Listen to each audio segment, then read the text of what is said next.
विधायक भाई जगताप सिंह, इस सभा के अध्यक्ष PS यादव साहब, कौशिक साहब, मांगेराम जी, मल्होत्रा साहब, देवकर साहब,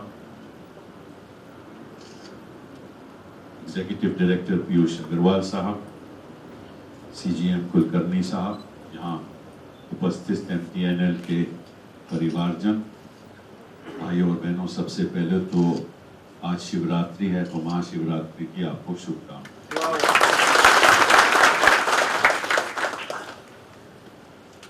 अब ये धन्यवाद का सिलसिला तो फिर चलता रहेगा और आप मुझे दो किस्म के तोहफे आज आपने मुझे दिए हैं। एक तो तोहफे फूलों का तोहफा दिया है और दूसरा ये दस्तावेज भी दिया। अब इनको घर पे जाके मैं पढ़ूंगा कि आगे मांगे कौन सी है, ताकि क्योंकि ये 4 दिन में मांगे पूरे नहीं होने वाली, क्योंकि 4, 5, 6 तारीख को हमारा कोड ऑफ कंडक्ट लागू हो जाएगा। और जहां तक बात की आपने मर्जर की BSNL और MTNL की, जो मैंने दिल्ली में उसका ऐलान भी किया था, मैं भी चाहता हूं वो हो जाए, लेकिन मैं कोशिश कर रहा हूं कि 4 से पहले या 4, 5, 6 तारीख से पहले मेरी मीटिंग ईगॉम की मीटिंग हो जाए। तो एक बार ईगॉम की मीटिंग हो जाएगी तो फिर एटलीस्ट इन प्रिंसिपल हम फैसला कर लेंगे और उसके बाद जो कार्रवाई होनी है वो होगी।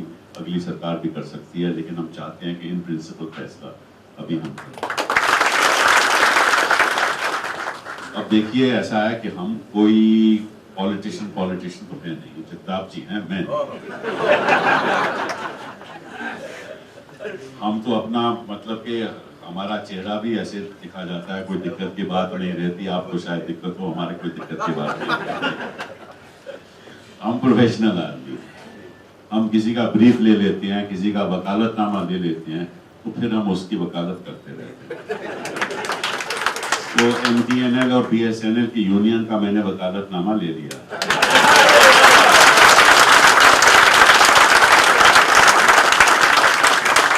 चाहे हम सरकार में रहें, चाहे सरकार के बाहर रहें, चाहे हम केवल वकील की हैसियत से समाज में रहें, हम आपकी वकालत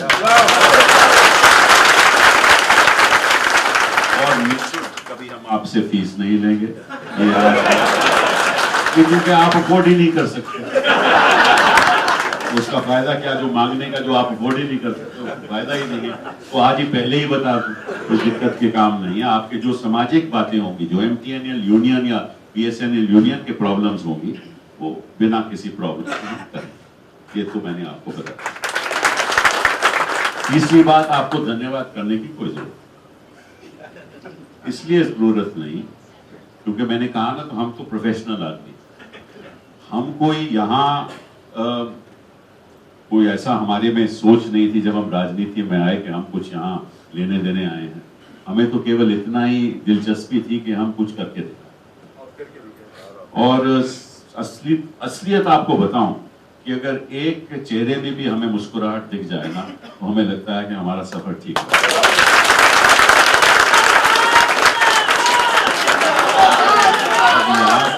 यहाँ तो 45,000 चेहरों की बात, तो आपने मतलब कि आपने उन 45,000 चेहरों की मुस्कुराहट के द्वारा हमारा जो जीवन का वो सफर है, वो सफल कर, ये हमारा कर्तव्य है। अगर आपको काम है, अगर आपको तकलीफ है, आपको पीड़ा है, तो हमारा कर्तव्य बनता है कि हम उसको अपने प्रयासों से दूर करें। ये मैं नहीं कहता कि हम सफल रहते हैं, ये मैं नहीं कहता कि हर बात हम आपकी मानेंगे या हर बात में हम सफलता पाएंगे, लेकिन हम प्रयास दिल से जरूर करेंगे कि कुछ ये जो तकलीफ और पीड़ा है, अगर हम इसमें थोड़ी सी मरहम लगा के ठीक ठाक कर दें, तो लगता है कि चलिए मेरा जो राजनीतिक सफर है वो सही तरीके से तय हुआ। तो मैंने अपना कर्तव्य निभाया है, आपको ये धन्यवाद करने की कोई जरूरत नहीं। धन्यवाद तो मैं आपसे करना चाहता हूं कि आप लोगों की वजह से मैं इस मुकाम पे पहुंचा हूं कि मैंने आपके लिए ये काम किया। इस मुकाम पे तो आप ही पहुंचाते हो अपना मत देकर, ठीक है ना। आप नहीं दोगे तो मैं आपके काम भी नहीं कर पाऊंगा। मैं आपकी बात नहीं, मैं वैसे बात कर रहा हूं कि जनता के प्रति जो हमारा साझेदारी है वो यही है कि भैया अगर आप सोचते हो कि मैं इस काबिल हूं तो आप हमारा सहयोग दो, और जो हम आप काम कहोगे वो हमारा कर्तव्य है करना। मैं उस बात पे आ रहा हूं कि आपको इतनी तीन जगह धन्यवाद करने की जरूरत नहीं, और चौथी बार मत करना, ठीक है। बाकी रही चुनाव की बात, वो आते हैं जाते हैं और मुझे पूरा यकीन है। देखिए, मैं तो समझता हूं कि पॉलिटिशियन को मत भी नहीं मांगना चाहिए। ये तो मत आपका हक है, आपने अपने हक को देकर अपना मत देना है। हो सकता है कि व्यक्तिगत रूप पे आपकी कोई जो आइडियोलॉजी है किसी से और से जुड़ी हो, ठीक है ना। मैं कौन होता हूं आपको कहना कि आप नीतियों के आधार पे अगर आप किसी और पार्टी को चाहते हो तो आप हमें जरूर दो। ये मेरा मकसद भी नहीं है और हम कहना भी नहीं चाहते। आपका हक है, मत जिसको देना है तो हम तो इतना ही कहेंगे कि जब आपको हमारी जरूरत पड़ेगी, चाहे आपने मत दिया हो या ना दिया हो, हम तो आपका काम करेंगे। अभी बहुत रास्ता हमने तय करना। मैं केवल एमपीएनएफ की बात नहीं कर रहा हूं, देश की बात कर रहा हूं। देश बड़ी चुनौतियों से गुजर रहा है और बड़ी समस्याएं हैं हमारे सामने जिसका समाधान होना बड़ा जरूरी है।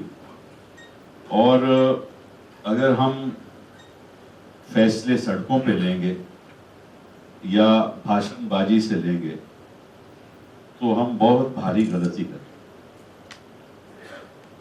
होता क्या है कि अक्सर लोग सपने बेचते हैं, जिसके पास कुछ है ही नहीं वो सब कुछ बेच सकता है। मैंने कह दिया कि भाई साहब मैंने आपके हवाले ताजमहल कर दिया, आपने ताजमहल खरीद लिया, ठीक है ना। पता चला कि कोई बेच ही नहीं सकता था। लेकिन गलती किसकी है? गलती बेचने वाले की नहीं है, गलती खरीदने वाले। तो आप ताजमहल मत खरीदिएगा क्योंकि वो बिक नहीं सकता। और आप ऐसे मत भी नहीं अपने दीजिएगा जो आपको कहने चले कि हम ये कर देंगे वो कर देंगे, हम आपके 360-65 और मतलब 5 साल में हम आप हिंदुस्तान को बदल देंगे। अरे भैया 5 साल में एक शख्स को नहीं बदल सकते, हिंदुस्तान को कैसे बदल? बदलना है तो समाज को, बदलना है तो सोच को, बदलना है तो ख्यालातों। आज के दिन हमारे साथ समाज में ऐसी सोच है कि किसी को कोई अच्छा समझता ही नहीं और सब आरोप आक्रोश दिखा रहे हैं आज और कह रहे हैं कि जैसे हिंदुस्तान को हमने बर्बाद कर दिया। ये इस किस्म की भाषण हो रही है जैसे हिंदुस्तान बर्बाद हो गया। 1950 में हिंदुस्तान क्या था और 2014 में हिंदुस्तान क्या है, आप उसका संकल्प भी नहीं कर सकते। 14% शिक्षित थे लोग हिंदुस्तान के, केवल 30 करोड़ लोग थे, 14% शिक्षित थे। अब 120 करोड़ लोग हैं और 74% शिक्षित हैं। ये बर्बादी का रास्ता तो नहीं है। 2004 में हमारी पर कैपिटा इनकम 24,000 थी, आज 2014 में हमारी पर कैपिटा इनकम 68,000 है। तो हिंदुस्तान को हमने बर्बाद कर दिया। हमारा ग्रोस डोमेस्टिक बजट जो था 2004 में 4,71,000 करोड़ था, आज वो 16,65,000 करोड़ है। तो हमने हिंदुस्तान को बर्बाद कर दिया। हमारी प्रधानमंत्री द्वारा जो ग्रामीण सड़कें हैं वो 2004 में 1,10,000 किलोमीटर बनी थी, आज वो 3,96,000 किलोमीटर बनी है। तो हमने हिंदुस्तान को बर्बाद कर दिया। 50 साल में 14 यूनिवर्सिटीज बनी थी, हमने 10 साल में 15 और यूनिवर्सिटीज खड़ी कर दी। तो हमने हिंदुस्तान को बर्बाद किया। तो ये तो कहने की बात है, हिंदुस्तान को कौन बर्बाद कर सकता है? कोई माई का लाल पैदा नहीं हुआ जो हिंदुस्तान को बर्बाद कर। और सच्चाई तो ये है कि जो लोग काम करते हैं वो ढिंढोरा नहीं पीटते, वो जो काम नहीं करते हैं वो ढिंढोरा पीटते हैं। हमें काम करना है, हमें ढिंढोरे नहीं पीटने, हमने हिंदुस्तान की तस्वीर बदलनी है। और हमने केवल तस्वीर ही नहीं बदलनी, हमने हिंदुस्तान के भविष्य को भी बदलना, क्योंकि 21वीं सदी में हमें इतनी चुनौतियां हैं कि हमें विश्व के साथ कंपटीशन करना पड़ेगा। हमने एक नई पीढ़ी ऐसी तैयार करनी है जो विश्व के साथ कंपटीशन कर सके। हमें शिक्षा में, स्वास्थ्य के संबंध में ऐसे काम करने हैं कि हर शख्स को स्वास्थ्य की सुविधा हो और हर शख्स शिक्षित हो। जब तक ये बुनियादी रूप से काम नहीं होगा तब तक हम आगे नहीं बढ़ पाएंगे। और इसमें आपका योगदान चाहिए। क्यों? क्योंकि हिंदुस्तान में और कोई भी जो काम करना हो वो काम आम आदमी करता है। अगर लड़ाई सरहद के पार होती हो तो कौन कौन अपनी को कुर्बानी देता है? जनरल तो नहीं देता, तो वही नौजवान है जो जाके अपनी जान की कुर्बानी देता है, जो लड़ता है। अगर घर बनाता है तो जो जिसके पास बैंक बैलेंस है वो घर नहीं बनाता, वो मजदूर घर बनाता है, ईंट में ईंट रख के घर को पक्का करता है। तो इस देश को पक्के करने वाले आप लोग यहां बैठे। और मैंने हमेशा ये सोचा है कि जब तक आप मजबूत नहीं होगे हिंदुस्तान कैसे मजबूत हो सकता है। वो वक्त खत्म हो गया बंदूक चलाने, जैसे जगदाप जी ने कहा। तो वैसे तो जगदाप जी वैसे भी नहीं बंदूक चला सकते, वो कहते हैं कि उनकी शक्ल ही नहीं देखते चाहते। बंदूक तो तभी चलाओगे जब शक्ल देखोगे। तो आप बंदूक भी देखिए। अब स्ट्राइक इसलिए नहीं होती क्योंकि मजदूर भी समझ गया स्ट्राइक करेंगे तो नुकसान उसी का होगा। और एस्टैब्लिशमेंट भी समझ गई है कि जब तक मजदूर की मांगे नहीं आप मानोगे तब तक मजदूर सही तरीके से काम नहीं करेगा। काम नहीं करेगा तो आमदनी खराब होगी, आमदनी खराब होगी तो इंक्रीमेंट इनकी भी बंद हो जाएगी। तो ये सहयोग के साथ काम करना होगा। हमें आपकी पीड़ा समझनी होगी, आपको हमारी कठिनाइयां समझनी होगी, और तभी हमें ईंट पे ईंट रखकर एक इमारत बनानी होगी। और मेरा सपना है कि MTNL BSNL प्राइवेट सेक्टर को मात कर अपनी भूमिका बनाएं और इस देश को बता दें कि पब्लिक सेक्टर उतना ही बढ़िया का काम कर सकता है जितना प्राइवेट सेक्टर कर सकता है। ये हमारे लोगों को गलत फहमी है। जैसे मैंने कहा, मैं दोहराना नहीं चाहता, गलतियां सरकार की थी कि MTNL इस दौर पे आज पहुंचा। गलतियां सरकार की थी, और गलतियां अगर सरकार की हों तो आप क्यों भुगतें? सरकार को भुगतना चाहिए। इसी संदर्भ में जो फैसले सरकार करे इसलिए करती है सरकार को मालूम है कि आपके बिना काम चल भी नहीं सकता। हिंदुस्तान में अगर कनेक्टिविटी है कोने कोने तक तो वो BSNL और MTNL